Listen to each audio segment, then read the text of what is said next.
Hey all, welcome to Parker's Reef. On today's episode we're going to review this Maxspect Jump DC return pump.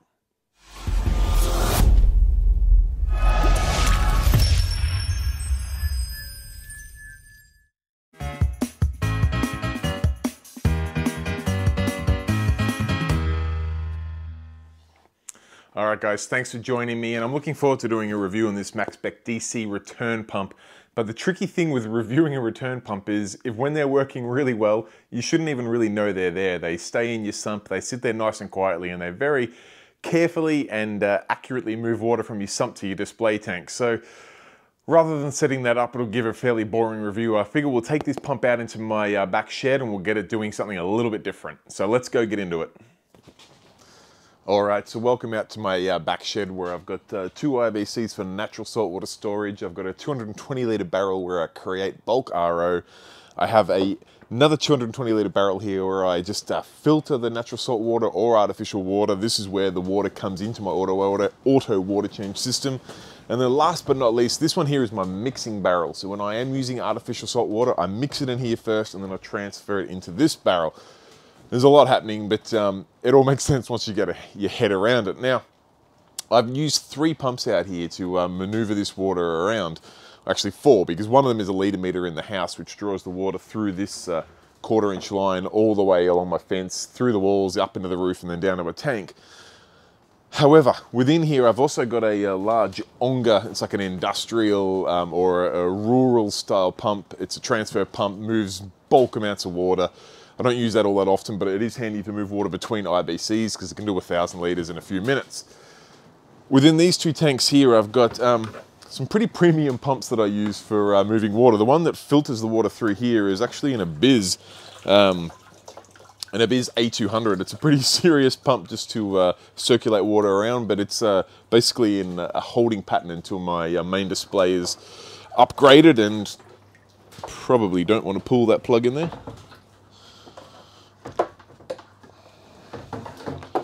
Until my main display is ready to accept it as its new return pump. Its duties are pretty light just in here moving this water around. That being said, it runs 24/7, lifting water up about 1 metre at a time and then through a filter sock and back down into the tank.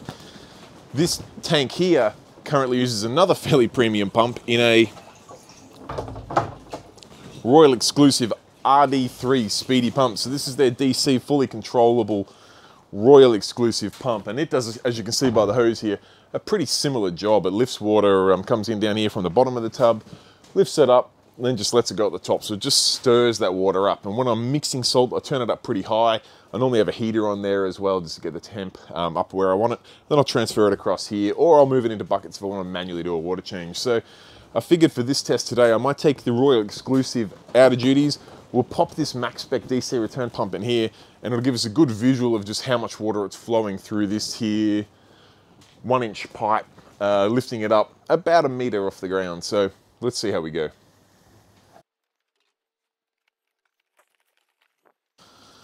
Here's our Maxspect. Just make sure it's going to fit in. It will. It is a big pump. It's ready to rock. We've got a good sized thread on here. I'll see what we can adapt up to that. We'll get this piping off the Royal exclusive and onto here and test him out.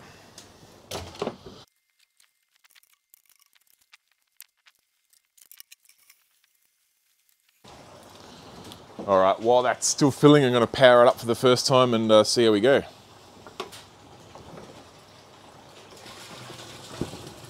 All right, we have pumping action, always good. Now, I'm going to have a look at the manual to see what 101 means, but we've got a plus and a minus here.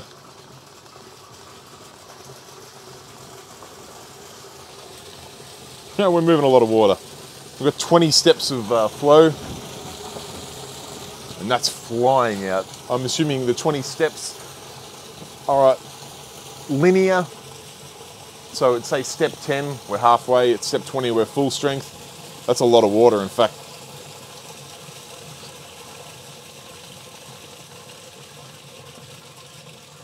It's going to slow it back down to step 2 because I was actually worried about it blowing my press fit PVC fittings off then. It's a lot of water. All right, I'll bring the camera in a bit closer so you can have a look at the flow from this pump. All right, so we've got step 1, step 2, step 3, step 4, step 5, step 6, step 7, step 8, step 9, step 10, and we're at half speed, 11, 12, just got to hold it to make sure it doesn't take off on me, 13, 14, 15, 16, 17, 18, 19, 20. So we're at full speed now, and as you can see, that is, I'll try not to swear, but that is a absolute beep amount of water coming out of this pump. I cannot imagine a return pump scenario where you're going to need that much, but I guess if you've got a really large tank, or you're wanting to use this pump as a transfer pump, or if you've got a heap, and I mean a heap of accessories coming off your return pump line, or if you want to use it to mix salt like this, it would be ideal. But wow, that's a lot of flow. Honestly, for a return pump, I would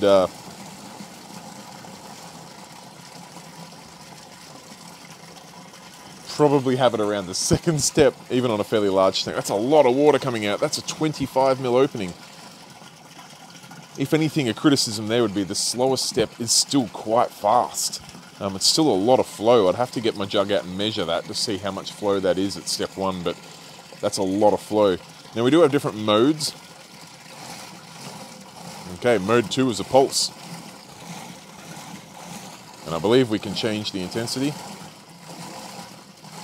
That changes the time between the pulse.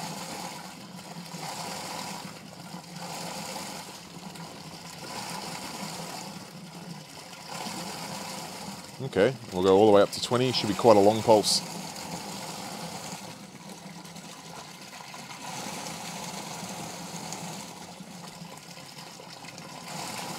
Okay, let's see what the next mode is. Looks like this is a pulse as well, but it's a much slower ramp. And I assume it's going to be an even slower ramp if we turn that up.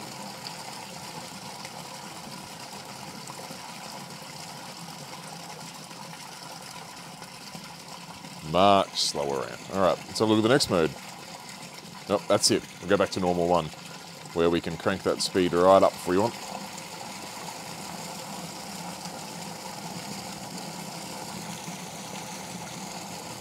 Now bear in mind, this is the 10,000 litre per hour pump.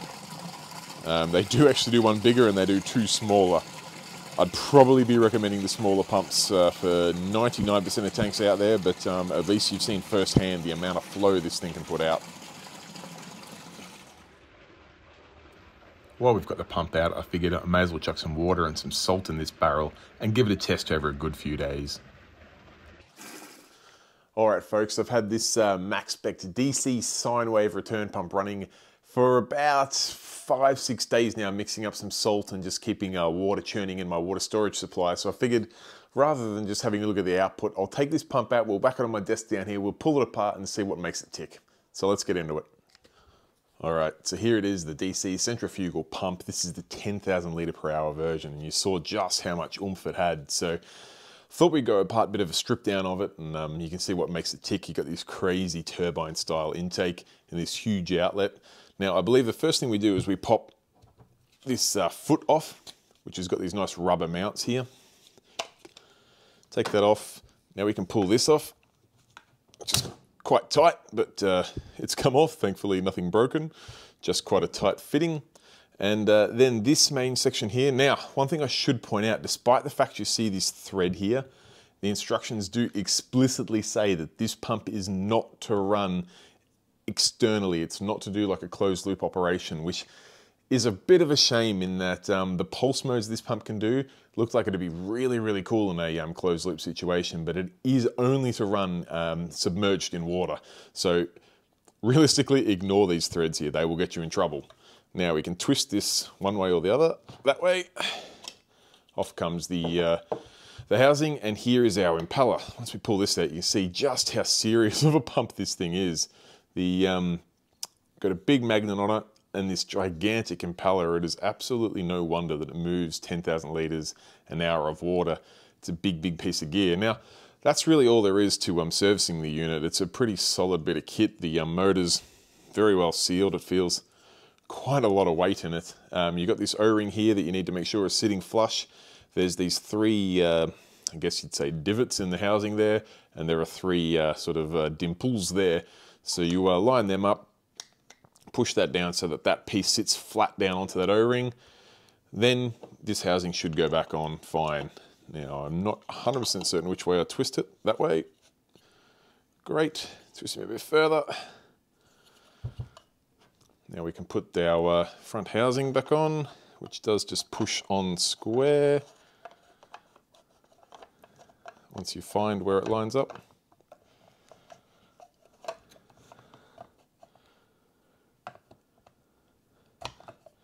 Guess it makes sense to line up the grooves. There we go.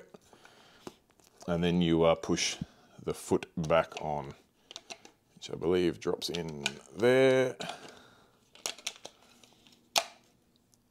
And you're ready to go. Obviously, you can put your hose barb on there. Now, while I got you here, I did have a quick look at the instruction manual, and it does tell us a couple of things which are important.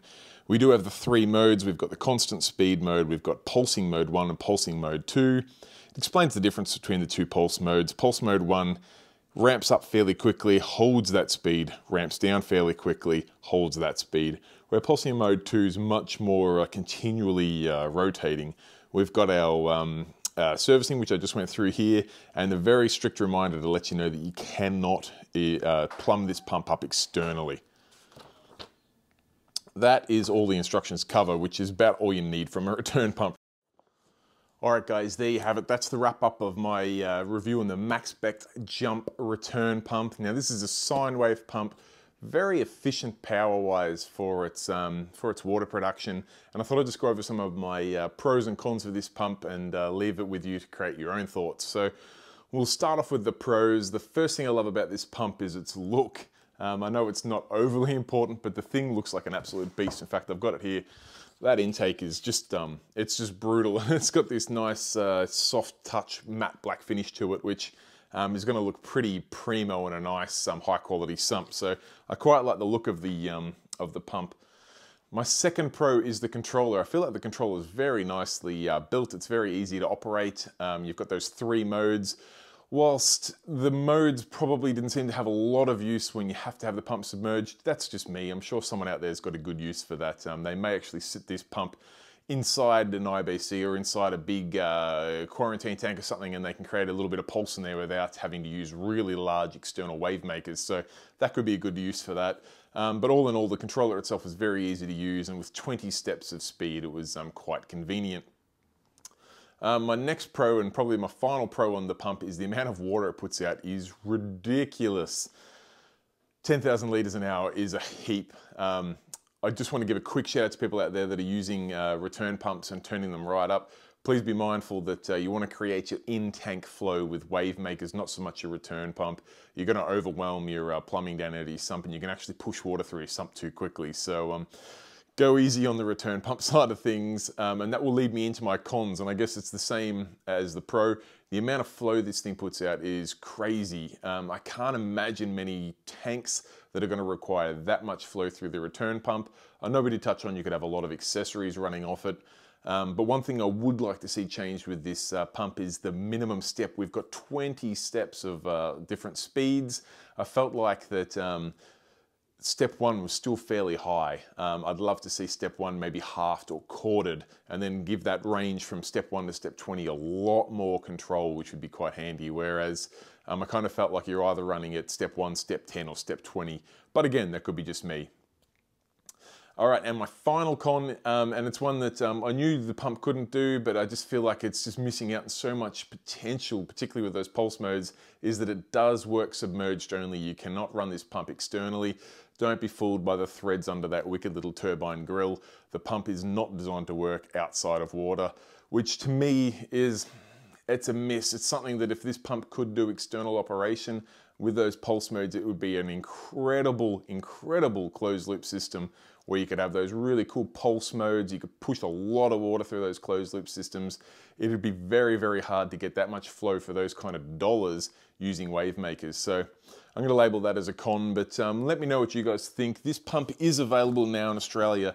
The 6,000 runs at about $375 Australian, the 8,000 about $415, the 10,000 as tested was about $450 Australian, and last but not least, the gigantic mother that does 12,000 litres per hour is around about $480 Australian. So all in all, a very good value return pump, feels very high quality, very well made.